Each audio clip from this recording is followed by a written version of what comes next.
की खबर क्या है। तो जैसा हमने डिस्कस करा कि सर्दियों के टाइम पर वायु प्रदूषण की समस्या दिल्ली में काफी बढ़ जाती है और आप सभी को पता है कि सुप्रीम कोर्ट ने हाल ही में दिवाली पर ग्रीन पटाखों की अनुमति दे दी थी और इस वजह से कि ताकि वायु प्रदूषण बहुत ज्यादा न हो और इसके लिए उन्होंने समय सीमा भी निर्धारित की थी कि इससे इस समय तक आपको पटाखे फोड़ने हैं। लेकिन उसके बाद जो वायु गुणवत्ता है दिवाली के अगले दिन काफी खराब होती दिखी और उसके बाद से लगातार वायु गुणवत्ता में कमी यानी खराबी देखने को मिली है। तो हाल ही में दिल्ली प्रदूषण नियंत्रण समिति ने भी कहा कि कई स्टेशनों पर यानी दिल्ली के कई स्थानों पर जो PM 2.5 और PM 10 की सीमा 15 से 18 गुना तक वृद्धि देखने को मिली है। और इसके साथ ये भी कहा जा रहा है कि पिछले 5 वर्षों में अगर देखा जाए तो दिल्ली की वायु गुणवत्ता अब तक सबसे खराब है। और इसी के साथ आपको बता दें कि आज यानी वर्तमान में दिल्ली का जो AQI है वो 315 है, जो कि बहुत खराब श्रेणी में आता है। तो इतना समझने के बाद अब हम आगे बढ़ेंगे और समझेंगे कि आखिर AQI होता क्या है। तो दरअसल AQI जो है वो ये बताता है कि आपके आसपास की हवा कितनी साफ है या कितनी प्रदूषित है।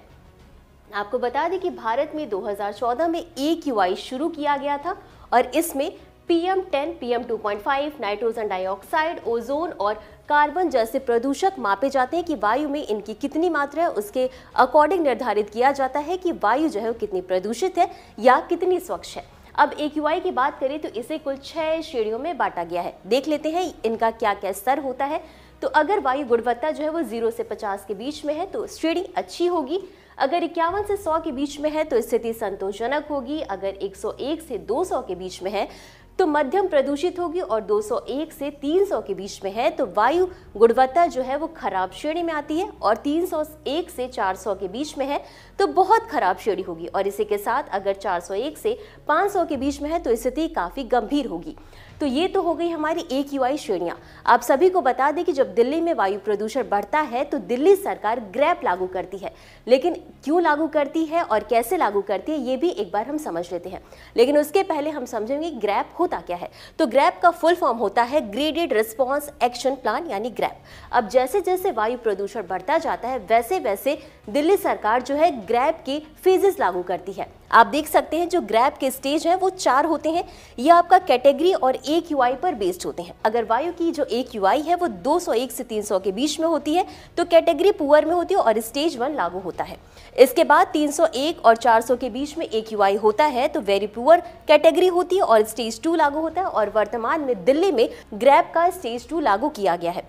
अब अगर AQI 401 से 450 के बीच में होती है तो कैटेगरी सीवियर होती है और स्टेज 3 होता है। और इसी के साथ अगर एयर क्वालिटी 451 से ज़्यादा है तो कैटेगरी होती है सीवियर प्लस और इसे स्टेज 4 में रखा जाता है। ये जैसे जैसे स्टेज बढ़ते जाते हैं वैसे वैसे इसमें कुछ कंडीशन भी लगाई जाती है ताकि वायु प्रदूषण को नियंत्रित किया जा सके। अब इतना समझने के बाद हम आगे बढ़ते हैं और समझ लेते हैं कि दिल्ली में वायु प्रदूषण के कारण क्या है। तो सबसे पहला जो है वाहन उत्सर्जन है, यानी कि दिल्ली में जो प्रदूषण का सबसे मुख्य कारण है वो माना जाता है वाहन प्रदूषण को। और ऐसा कहा जाता है कि 41% जो प्रदूषण हो रहा है वो वाहन उत्सर्जन के कारण हो रहा है। और सबसे बड़ी समस्या आप देखेंगे पराली जलाने की आए दिन चर्चा में बना रहता है कि दिल्ली के आसपास पराली जलाने के कारण वायु गुणवत्ता जो है वो बेहद खराब होती जा रही है। तो पराली जलाने से कुल 45% से अधिक प्रदूषण फैलता है। इसके अलावा औद्योगिक उत्सर्जन भी इसमें जिम्मेदार है और इससे कुल दिल्ली के 18.6% वायु प्रदूषण में इसका योगदान है। इसी के साथ धूल भी है, यानी हवा में उड़ने वाली जो धूल है उससे भी वायु प्रदूषण फैलता है। साथ ही साथ निर्माण गतिविधियों में से जो भी धूल धुआं निकलता है उसका भी वायु प्रदूषण में योगदान देखने को मिलता है। और इसके साथ सबसे अहम और ज़रूरी जो खुले में कचरा जलाया जाता है, यानी कि जो लैंडफिल और कचरा जलाया जाता है उससे भी वायु प्रदूषण की समस्या देखने को मिलती है। हालांकि सरकार समय समय पर इसके निदान के लिए कार्य भी करती है।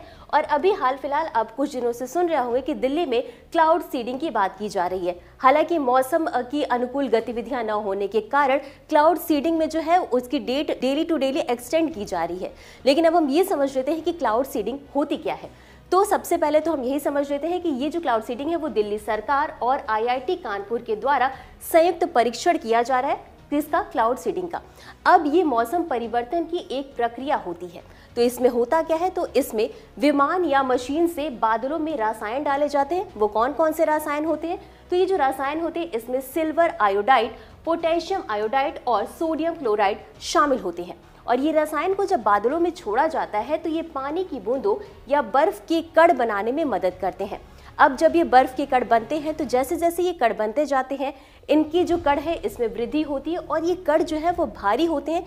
इनमें जो पानी ग्रहण की क्षमता होती है इनकी क्षमता से अधिक पहुंच जाती है और उसके बाद ये जो कण हैं वो नीचे गिरने लगते हैं बारिश के रूप में और ऐसे ही बारिश होती है। अब लेकिन इसके लिए सबसे मेन कंडीशन ये होनी चाहिए, ये जो क्लाउड सीडिंग है तभी काम करेगा जब आसमान में जो बादल है वो होना चाहिए और नमी होनी चाहिए, तभी क्लाउड सीडिंग की प्रक्रिया जो है वो काम करती है। अब इससे फ़ायदा क्या होता है? तो इससे फ़ायदा ये होता है कि जब दिल्ली में वायु प्रदूषण बढ़ जाता है, यानी कि जो आसमान में धूल और कण और विषाक्त होती हैं, तो क्लाउड सीडिंग जब कराई जाती है तो वो धूल और कण जो विषाक्त जहरीली गैसें होती हैं वो नीचे आ जाती हैं और आसमान जो है वो साफ़ हो जाता है। इसके अलावा सूखा जिन क्षेत्रों में होता है वहाँ पर भी क्लाउड सीडिंग करा करके वहाँ पर स्थिति सही की जाती है और सबसे इम्पॉर्टेंट जिन क्षेत्रों में पानी की कमी है वहाँ पर पानी पहुँचाया जा सकता है। तो ये था हमारा आज का पूरा डिस्कशन का टॉपिक।